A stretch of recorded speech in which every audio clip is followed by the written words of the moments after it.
મિત્રો ફરી સવાર પડી અને સમાચાર આવ્યા કે પેટ્રોલ અને ડીઝલના ફરીથી રૂપિયા વધી ગયા.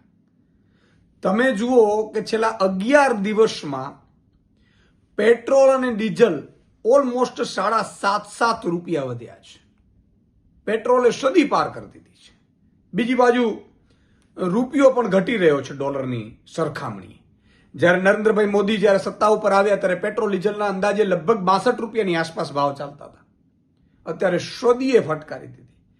જે પેટ્રોલ ડીઝલ અને જે 1 રૂપિયા ડોલર પણ લગભગ 60-62 હતું. ક્યાં પહોંચી ગયું? સાહેબ, કહેવા એ માંગુ છું કે આ આમ જનતા ઉપર, આમ લોકો ઉપર, એક સામાન્ય પબ્લિક ઉપર કેટલો ભાર પડે છે. 1 રૂપિયો પેટ્રોલ કે ડીઝલ વધતું આજથી 10-11 વર્ષ પહેલા, ત્યારે બધા ટ્રકના પૈડા થંભી જતા. લોકોમાં એક પ્રકારનો ગુસ્સો આવી જતો કે આ અમારા ઉપર શું કામ ભાઈ ભાર મૂકો છો તમે. અત્યારે હાલત કેવી થઈ છે? અત્યારે 7-8 રૂપિયા વધે છે.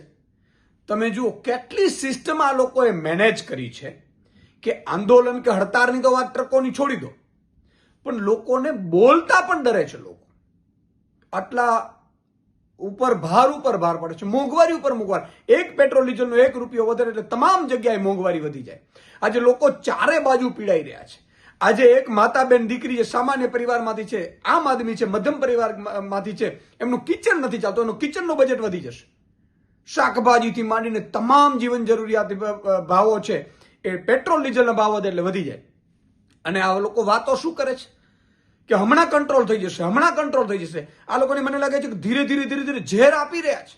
અને એવું પણ નથી કે પેટ્રોલ ડીઝલ યુદ્ધના કારણે આપણે નથી મળી રહ્યું.